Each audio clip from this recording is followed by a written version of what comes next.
Hi, everyone. I sort of feel like I was on someone's like Match.com thing just then. Like, I'm really nice. That's exactly how I felt. I was actually commenting, I was watching these videos last night, and I was like, do I swipe left or do I swipe right? And I think for most, I was like, I want to see more, but some of you I don't. I don't want to see you again. And I think it was really disappointing for some. I think, but it was exciting, interesting. It raised a lot of questions for me as well. Do you think that Jeff Bezos watched any of those?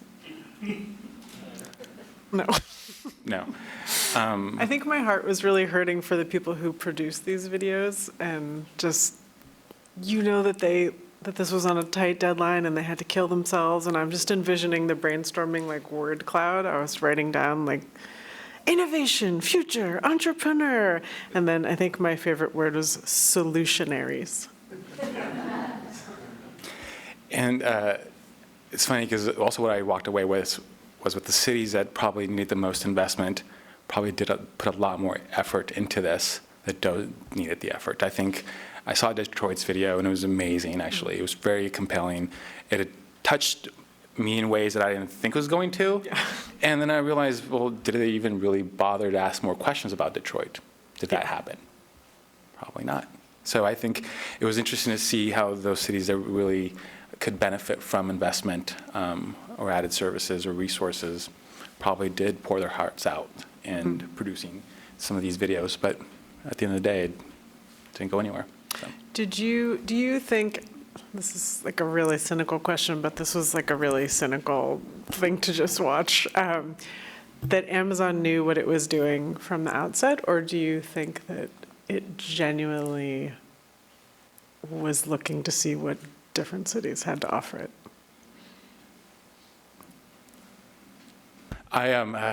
I think sometimes leadership and organizations know what they're doing. Mm-hmm.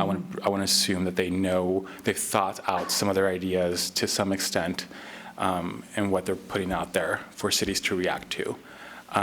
I don't know if middle management or staff at Amazon knew exactly. They probably thought they were actually going through a real exercise to understand what cities had to offer and how they can be a good match. And that's just me thinking naively about it. So I think it just depends on the level of the company and what scale. So my question to you is, do they really care about the values that they were projecting in these videos?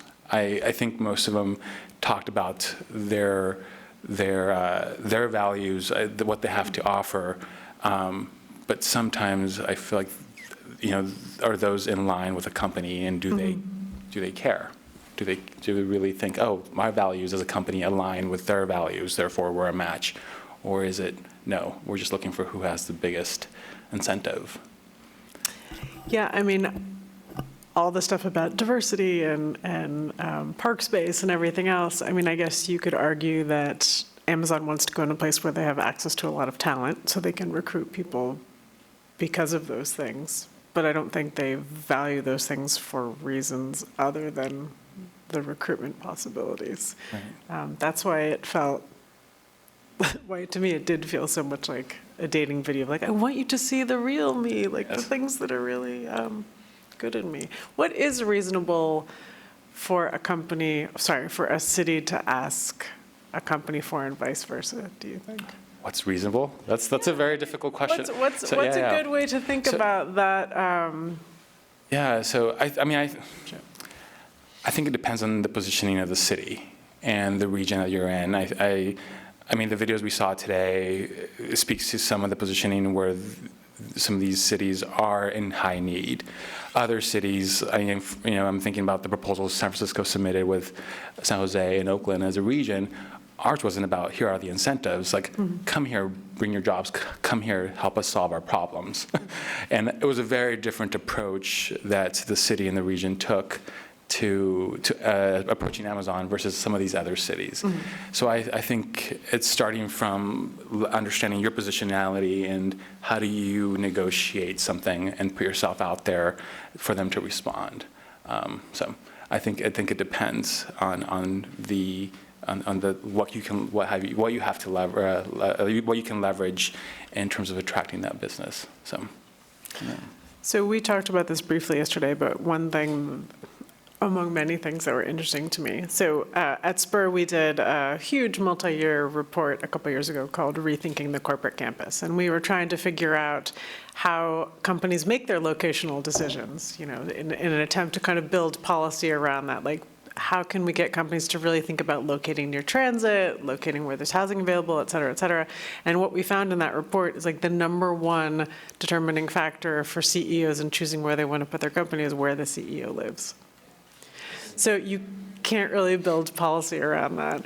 And I had sent Jorge an article the other day that Jeff Bezos had read about all the incentives that Elon Musk got and was completely motivated by the fact, well, if he got that, then I should get that. So in a way, it was like all these cities were doing their song and dance, but really he just wanted to see about this one thing. And so from a policy perspective, it's really hard as a city to kind of figure out how to cater to the whims of something like that. Right, and I think, and I also mentioned that a lot of cities bend over backwards to be creative about the incentives, giving away land, giving away access to talent or whatever it may be, to attract some of these businesses because of the potential, the promise that they bring, not necessarily it's going to happen, but the promise that they can potentially deliver on job creation, direct and indirect economic benefits, the other indirect economic development that will spur once they're here. And I think that's what motivates cities to attract companies like Amazon or other job creators to cities, and it's sometimes it's heartening. It's heartbreaking because cities go beyond what they can potentially offer with just on that promise. So, were you surprised with what happened in New York with Amazon? I mean, I'm in San Francisco, so I'm not. I think local dynamics are very, very important. So part of my work, I lead all the neighborhood economic development work, and we know that when you're attracting a business, community always comes first. We have a very robust community planning process or community process when a business is going through the process to come into a neighborhood. So I think there's a level of engagement that a business needs to do to come into a community if they're not from the community. And I think what we saw in New York is a reflection of kind of what can happen when it's a progressive city, where if local community are not integrated into the process, something can happen because communities should be engaged. They should provide input on what that package of benefits that the company will bring or can bring should be informed by community. And I think that's what we saw happen. The local elected leader wanted to have a seat at the table in negotiating what that business attraction effort looked like. And because they were not engaged, it fell apart. The local community did not move forward with approving the site for them to move. So, yeah. So I'm not surprised. And I thought it fits well with San Francisco. Maybe in other jurisdictions, in other cities, that might have not played out that way.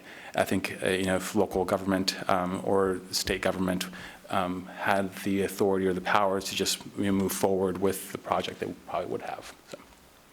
So.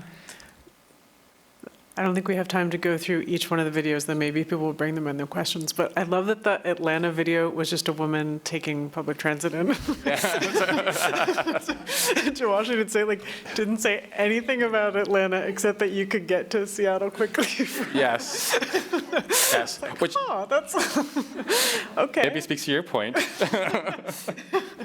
That was, and then maybe my favorite line was, anything is possible, just look at the architecture in Las Vegas. Yes.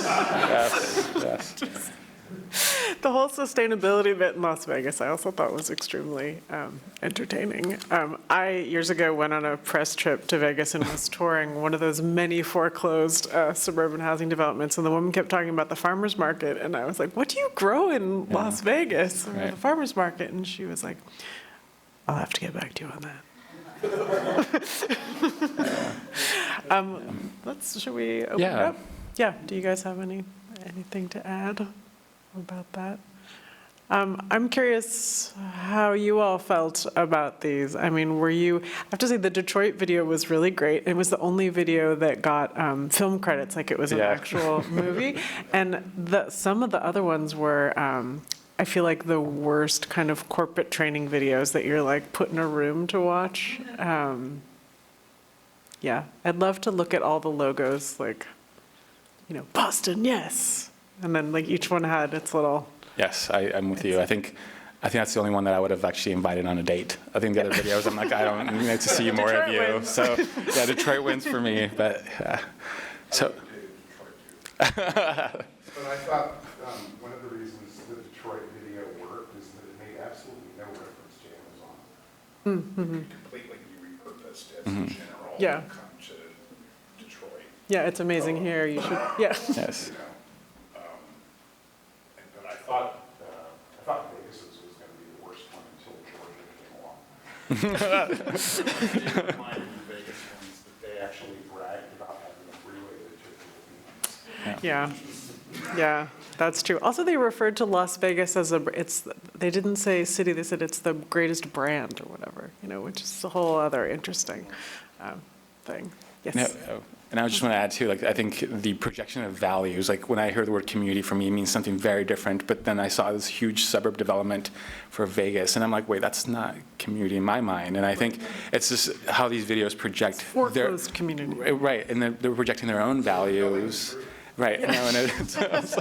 Yeah. So, yeah. But needless to say, San Francisco didn't submit a video.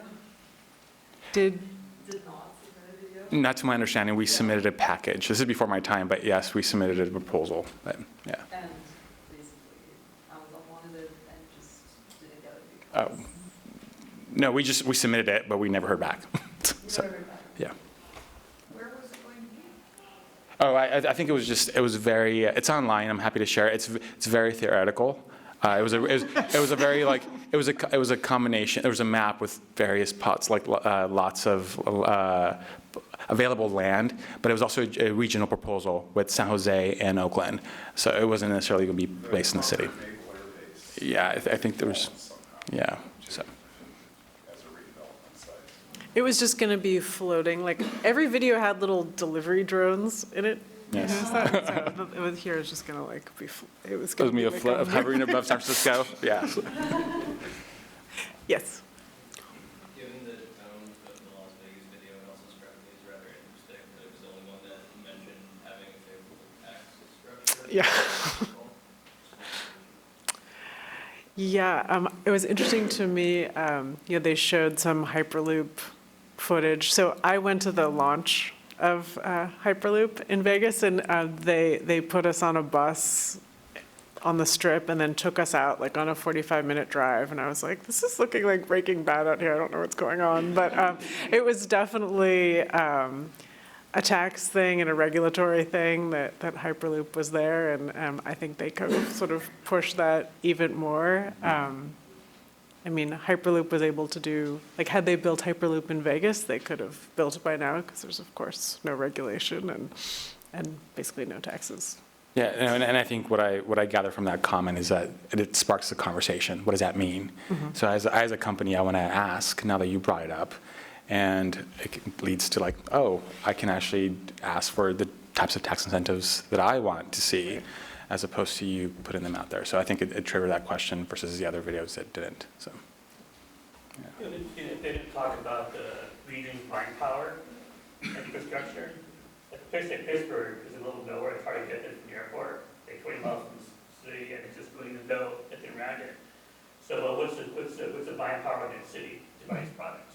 Like Detroit versus the Bay Area is very different.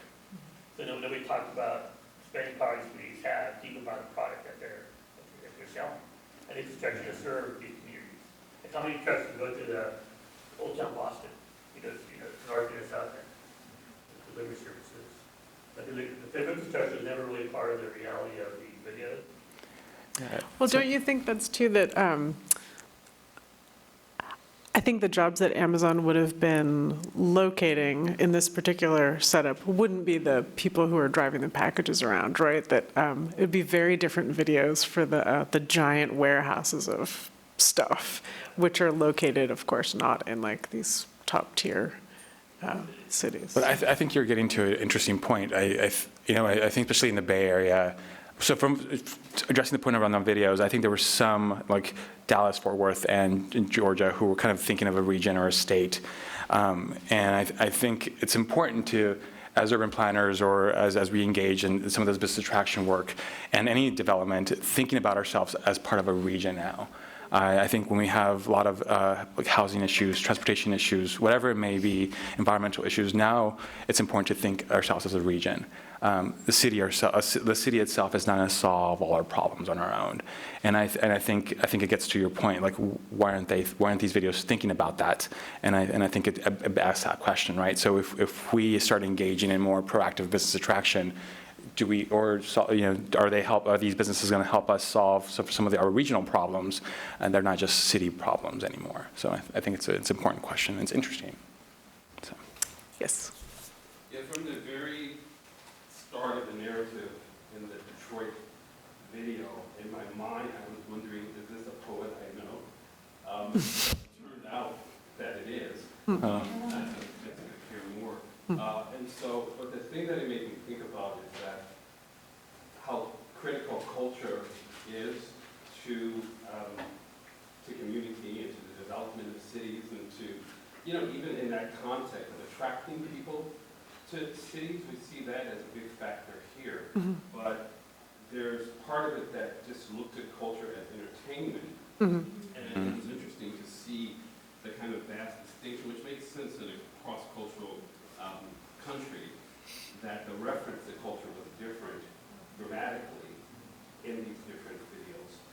But I think that one of the commonalities is that culture is often just looked at as a form of entertainment, as opposed to something that actually help you resolve the issues that cities are confronted with. So that's one of the things that came to mind when I was watching these videos. And just one last thing is that as far as the word clouds are concerned, that there were these words that connected these different places. That in the word cloud would probably really stand out. So culture being one of them, innovation being one of them, but meaning something different in all those different places. And this one thing that was missing to me is that there's a tendency that's very real for the attraction to be to youth and to youth-oriented, again, culture. Right. And to where, what are you contributing to the economy? And you don't see very much beyond that. It's not I didn't see a lot of cross-generation. Yeah. Yeah, no, maybe the only people over 40 were the people in Las Vegas talking of like the university president and, the Chamber of Commerce kind of people. And the neighborhood around Amazon's headquarters in Seattle feels like that, Yeah. too. It's just shockingly young to me. Yes. Those are good comments. Was there a formal call for proposals from Amazon to cities? In any way, shape, or form that people? Yeah, so, feel free to add more, but they released a formal RFP, so request for proposals, and cities submitted in their own creative ways a proposal to Amazon. And then there was a select committee, if I understand, at Amazon. They reviewed them, and then they followed up secretively with the cities. So the intent, their understanding was that if they start getting information out in the public, then impacts to the value of land or other goods might go up. So therefore, they were very secretive until they made the announcement. Is there? Do you know,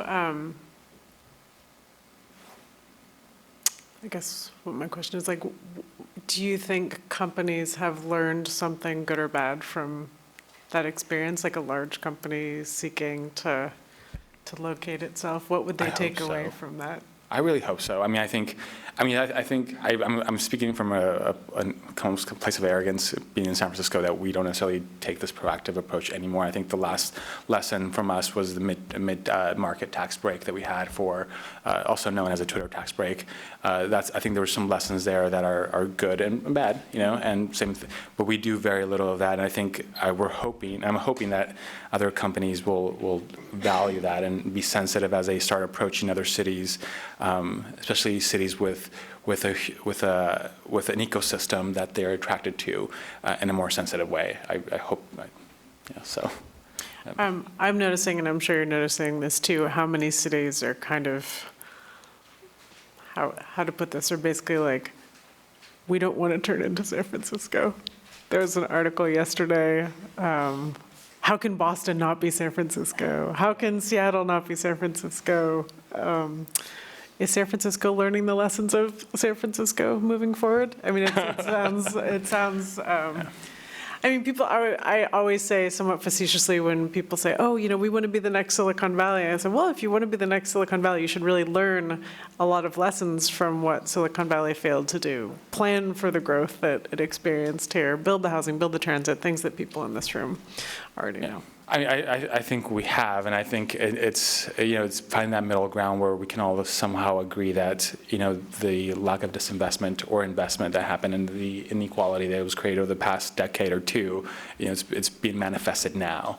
And so, what did we learn in the past few years or the past couple decades to change that? Because we might not be able to remedy all our social problems in the next few years, but what's going to happen in the next decade or so? How San Francisco is going to look different? And I'm hoping that we all have learned from the past decade or so, and the lack of disinvestment and inequality in the investment that we've made. So, yes. Yeah, one thought and one question. The first one was, despite myself, I was a little charmed, I think, especially by Detroit, right? Yeah. Some of these pieces were really lyrical, they were really poetic. The optics were right. There's a lot about them that was like rhetorically perfect and kind of tugs at your heartstrings. And it just makes me kind of excited and proud that there is optimism out there, and that civic leaders see cities as the sort of the key to America's future. Where we're centers of culture, we can drive sort of political conversations and political discourse. Maybe the economics of this whole competition, obviously that is really problematic, but I found myself kind of rooting for American cities after watching this series of videos. So maybe just to lighten it up for one second. And then the question that I have, maybe it's a two-part question. I'm curious about what we asked of Amazon in our region's own proposal, right? I don't know, maybe we had exactions, or there were certain things that we were expecting, investments that we want this big corporation to make in our communities, in our housing, in our transportation, what have you, in our culture.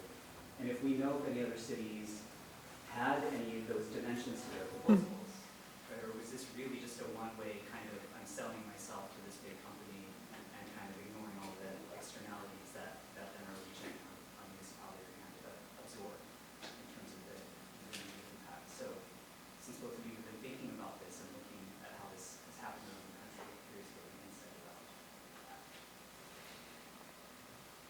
it's interesting. So,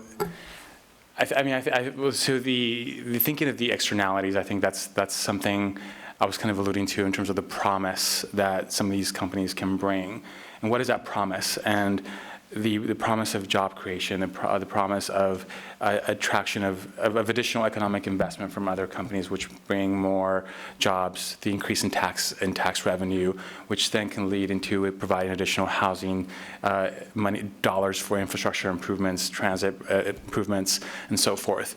And in the proposal that the city in the region submitted, it was very much around like, look at us, we're great. It wasn't outlining the externalities. It was thinking like, oh, we have talent, we have a great place to live, a great place to offer, and things to offer to your employees, and those that will come. But it wasn't about thinking about what comes after next. And my understanding is that we as a city did not put enough energy into it because we knew that the potential of attracting an Amazon was not necessarily there, but we did put some effort into it. Yeah, I can't speak super conclusively. It's just, Yeah. it was definitely my impression that cities weren't really asking for anything in return except to be graced with the presence of Amazon. And maybe if they did, they didn't get to this next round. Faye. So Amazon, despite New York not wanting them, went there anyway. Right. Anything. So it makes me wonder whether cities should enter these competitions, these free market sort of competitions where it's basically a race to the bottom. Why don't cities band together instead of compete against one another? I don't know, that's Yes. a question. Maybe it's a question. Is it a question? No, I would add, like, the regional conversation. I think if it's a banding together of, whether to propose or not propose might be a good approach. I don't think it's a yes or no. I think I want to put it out there. I think there's still a benefit to having businesses come into a region or to a city because there's some benefits that they bring. It's about how it's done that I would add to that, and what benefits will they bring. I think sometimes government fails or can do better at clearly outlining what the goals are for attracting the business, coming up with a package that's actually going to meet the goals, and then evaluating the goals. I think the evaluation is always an afterthought, and we just think, oh, we got the jobs, oh, we got the tax base, we don't need to think more about it. So I don't know if there's a yes or no. It's about how, and then how we do it after it happens, and if we're going to pursue that. So, I do think as a region in the Bay, we should definitely start banding together more in solving problems, but also in terms of attracting a new investment and thinking about what we want to be known as and what we want to know for. So, Well, this is reminding me of that famous city council meeting in Cupertino. Have people seen this video? It's definitely worth watching, of Steve Jobs presenting his plans for Apple headquarters in Cupertino. And someone dares from the city council to say, like, well, what does Cupertino get in this deal? And he's like, that we're going to stay here. And he's like, okay. And so, Apple, of course, made like 0 concessions to Cupertino, and like the median home price is $1.8 million. And they built a 17,000 tree forest that's not open to the public and got like 0 concessions. And so now as we begin to think regionally, and PS, SPUR's hard at work on its multi-year regional strategy to imagine the Bay Area to 2070, and this is part of that thinking. Just had to put that little plug in. Did we have anything else? Oh, yes. How does the city balance the economic bottom line versus the social impact of the job itself? Is there thinking that goes into that?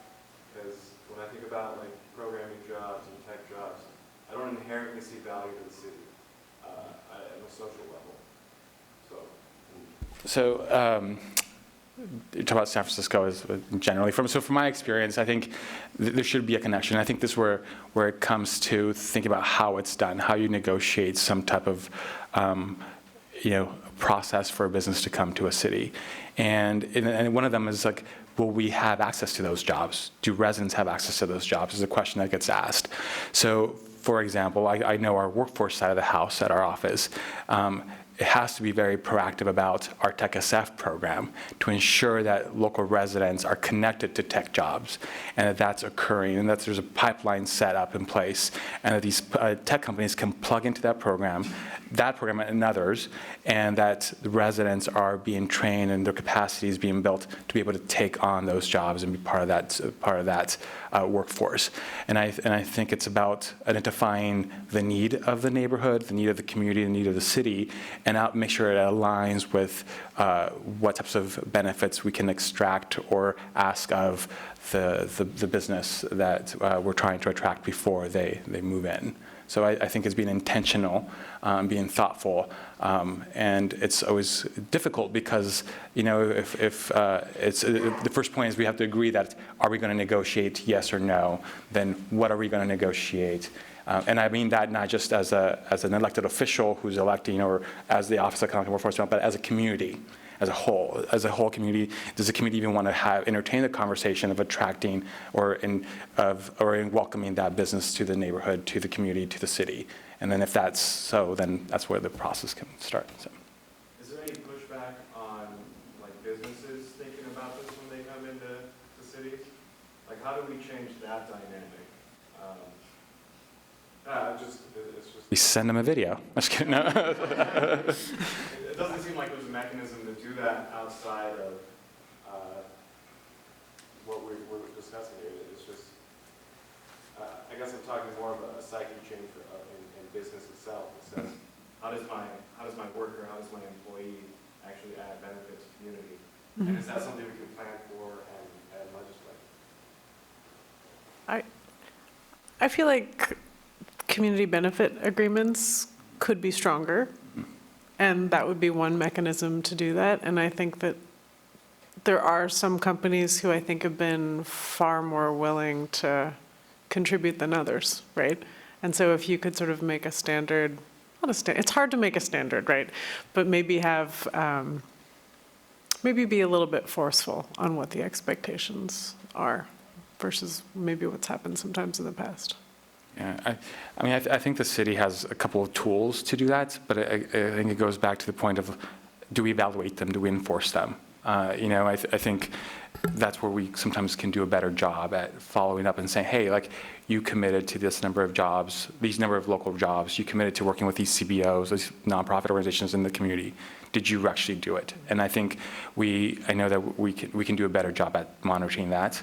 And I think a lot of cities, once they've attracted a business, they said, well, we have them. It's great. We did this. But there's always room for improvement on the evaluation and ensuring that there's follow-up on that. And yeah. I think we have time for, yep. I just wanted to point out the irony of, I think all of the videos, at least most of them, really emphasize diversity as a quality, as a selling point. And as someone pointed out, I don't know how much that really matters to Amazon, but the irony being that the community organizers and activists in cities that are actually trying to fight these projects and keep them out, one of their biggest arguments is that you lose diversity when companies like this come in, that they push out people of color due to gentrification, et cetera. So I just thought that was sort of almost puzzling, or more just like very clueless, or again, cynical to use diversity as the selling point when it's the very thing that's jeopardized by these companies moving in. Well, it's kind of amazing. I think with sort of like the Olympics and stadiums also, it's always like, cities don't really ever make money when Olympics come, and yet everyone loses their mind competing to have them there, and we don't seem to learn sort of the repeated lessons of these efforts. And I think this was just another case of that, and maybe people will think differently next time. That's very true. I mean, also to say that San Francisco has a first arena that's all privately funded. Yes. To mention that. But most cities always want to attract the next stadium, the next sports team, and they'll spend a lot of resources and never actually recoup them back. That's generally the trend. But I want to add on that point, and I think the gentleman in the back also started bringing this up, and it's a very sensitive point because it's around the exploitation or the eroticization of culture and doing a business attraction, I think, or economic development. And I think we know that there's economics, it's just one thing, but there's other benefits or other things that are exploited or taken advantage of when we're trying to do business attraction. I think a lot of cities do this where they're trying to elevate culture in a way that's entertaining for entertainment purposes, or it's raw size. Like, look at how diverse we are. Come to us. We'll have this available for you and your employees, and it's really sensitive. It can be almost perverse in some way, but I think it's important to raise it and be aware of it. So we as a city, especially in San Francisco, we don't do that, and be aware that when companies start doing that, it's something to be sensitive to. So. Okay, one last one. Just a question. I wonder if you know if any cities didn't respond to the call out for this video? Didn't respond? Yeah, didn't respond. Well, I mean, I think a lot of So about 230-something, 230-some cities responded in some way. Stand out that didn't respond, I'm just curious. Oh, I don't know. Yeah, I'm not sure who didn't, but yeah, I don't know. Well, thanks everyone. This was a fun hour. Appreciate you coming.